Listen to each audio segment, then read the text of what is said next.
What's going on, everyone? Jeremy from the Quartering, and lots to discuss today. We talked a little bit about yesterday about the broader effects of not just increased wages, which aren't everywhere, but the overall impact of inflation and how it's really hitting not just the grocery stores, which is where a lot of people are noticing it, but it's also hitting fast food.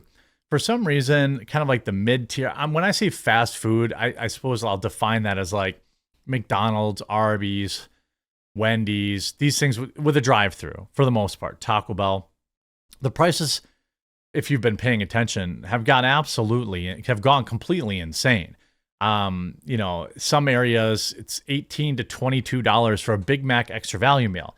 Now, where I live, a standard quarter pounder with cheese extra value meal at McDonald's is like $11, which is insanely high. I could buy a burger from Chili's, which is a much higher quality burger, at least in my experience, for less than that. The idea of going to McDonald's for a quarter pounder now doesn't even cross my mind. But it's hitting the entire industry, and it's not just the rise, the labor shortage. It's not really a labor shortage. It's people are choosing other jobs for the most part. But now today, there is wholesale inflation rose again, just talking about, buying the cost of goods. On top of that, Red Lobster just shuttered nearly 100 stores without any notice whatsoever.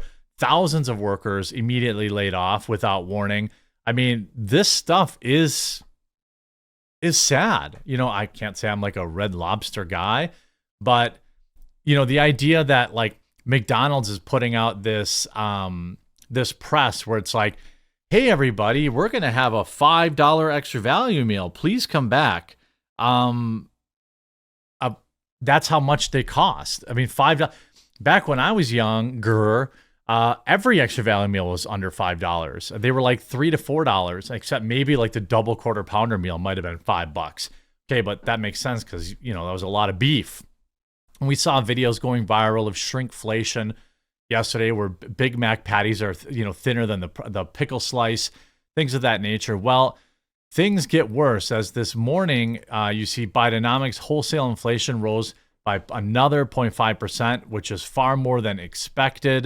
You can see here in this clip. Read on producer price index, the wholesale inflation gauge up 0.5% on headline, up 0.5%. That's up 0.5%, and that is the hottest read, just since February when it was up 0.6.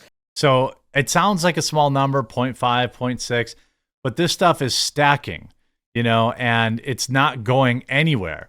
They deleted that tweet. Interesting. Well, the truth is still there. Wholesale inflation unexpectedly jumps again to the highest level in a year. Labor Department releases closely watched wholesale inflation data, just so you know kind of what that is. Inflation at the wholesale level rose much more than expected in April, the latest sign that price pressures within the economy remain elevated and difficult to tame. The Labor Department said Tuesday that its producer price index, that means the cost of goods for like Walmart to buy the product up front, which measures inflation at the wholesale level before it reaches consumers, rose another 0.5% in April from the previous month. On an annual basis, it's up 2.2%. Now spread that. So first of all, we know corporations aren't going to just eat that, right? Literally. So that cost gets passed directly onto you. Then you tack on the labor cost increases. That gets passed on to you. And we know that, again, corporations probably aren't going to just only do the bare minimum. They're going to tack on probably inflation rates for 3, 4, 5 months in advance. So they know, to cover that. It's another sign that points to the stickiness of high inflation core prices, which exclude the more volatile measurements of food and energy, which rose 0.5% for the month. That's higher than both the 0.2 estimate, so it's more than double, and the gain recorded in the previous month. The figure is up 2.4% on a 12-month basis. Sticky inflation looked downright stuck this morning after much hotter than expected inflation reading, and Chris Larkin, managing director of trading at E-Trade, but last month revised lower, so maybe they'll come back and magically fix the number. You see 0.5% this month is still equal to 6% this year. Inflation is still out of control, interest rates can't be cut. And again, like you see Biden's continued excess stimulus, like student loan forgiveness will push inflation. I mean, these figures don't include gas and food. Again, this is without gas and food. So 6% for wholesale purchases. So you're paying 6% more for everything else.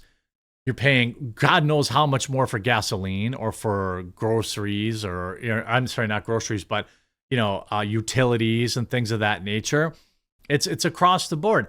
And what does Biden do? Forgive student loan, give another couple $1 trillion. By the way, Trump printed a lot of money too. They keep interest rates high. They're going to keep raising interest rates to try and offset this. But your dollar is not going anywhere near as far as it used to. McDonald's coming out and saying, we're going to have a $5 value meal. Please thank us. That didn't work. Their stock is down a full $1.73, almost a full percent today and trending downwards. Why? Because no one gives a damn about a $5 meal if it's not enough food to fill you. They're talking about their $5 meal might be, a McChicken sandwich and a small fry and a medium drink. That doesn't fill an adult. You'd need to get 2 of those minimum. And again, remember that I showed you in that video yesterday, just how tiny the patty is on the Big Mac, for example. I mean, it's pure insanity. A study from the website Finance Buzz found that McDonald's has the largest surge in prices over the past 10 years. For example, a 10-piece McNugget meal has increased 83%, while an order of medium fries has increased by 138%. McDonald's is one of 5 restaurants that raise prices at more than double the actual inflation rate. So they're raising it higher to make more money. Then you see workers' fury as thousands lose their jobs immediately. Jobs after Red Lobster immediately shutters more than 50 outlets across America without warning. Red Lobster staff that's an endless shrimp, I guess. Red Lobster staff across the country are up in arms after a seafood restaurant shuttered 50 stores across without any warning, leaving them jobless with no notice. The chain had, quote, temporarily closed locations in Buffalo, Orlando, Jacksonville, and other cities, and is auctioning off kitchen equipment and furniture, complete fire sale. The brand is reportedly eyeing up possible Chapter 11 bankruptcy to restructure its debt, allowing it to discard long-term contracts and renegotiate new leases. But it has also left workers in a scramble to find employment, with many Red Lobster staff claiming they were laid off with no warning. One TikToker posted a stitched video that started with her talking her day about working at Red Lobster on Mother's Day before she complained about being laid off. You see this person, Red Lobster laid me off this morning. Red Lobster just laid us off with no notice and closed for good. Lamau. I'm trying so hard to put a smile on right now. I feel like I could break at any moment. What the F is my life going to look like? What Red Lobster did in New York is illegal. They closed their doors with no warning. So now we are all unemployed. She said in her video, by the way, posted in a caption, I got another job, but dang, Red Lobster, why was that my last shift working there? I just got a phone call this morning saying our location is just flat out closed. You all know Red Lobster is going bankrupt. They don't have any money to be playing around. And our location was, well, we weren't the best location, so it makes sense. Not going to lie, if you work at Red Lobster, you need to start finding something else to do. Another TikToker posted a video of her sadly dancing through what appeared to be the stockroom of a Red Lobster location, trying to laugh through the pain. I mean, it's nuts. Again,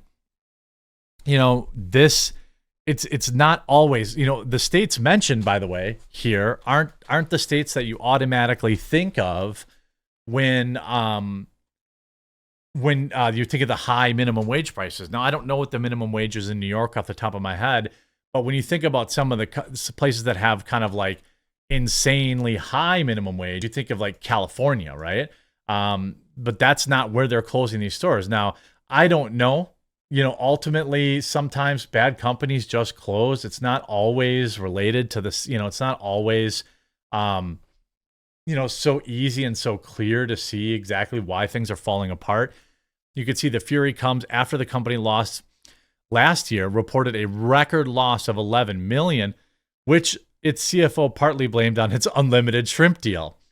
The chain, which started a single restaurant in Florida, news of the bankruptcy was first reported by Bloomberg, which said the restaurant chain is taking advice from a law firm. Of course they're going to BK. Of course they are. they're going to be able to get rid of, anybody, they're going to be able to clear their debt, clear their staff, screw all the employees, no big deal. I mean, obviously the endless shrimp deal was insane. I've actually never eaten at Red Lobster. I just assumed their food was trash, but I could be wrong. I'm weird about seafood. Like, I'll eat it, but it has to come from like, a place I know, or like a fresh caught daily kind of thing. I always worried about whether or not their food is any good. I know the location in Milwaukee that used to be there. I think it closed a while ago. Was always dead. But yeah, Red Lobster management sold off all the company real estate to private equity. They made huge profit. The stores had to rent back the buildings, which added and crushed the bottom line. So, obviously the staff weren't watching the news. It's been known for some time now. Red Lobster is considering bankruptcy to try and save the company, but really you don't have a lot of people watching the news. I mean, rip Red Lobster, is this all Joe Biden's fault? Probably not, but the pressure that everyone's feeling about inflation and, labor shortages and all this kind of stuff is doing nothing to help the situation out there, and it's only going to get worse. I hope you were informed by this video. If you were, please do leave a like on it. And if you haven't yet, please do subscribe or follow down below, and we'll talk to you again real soon.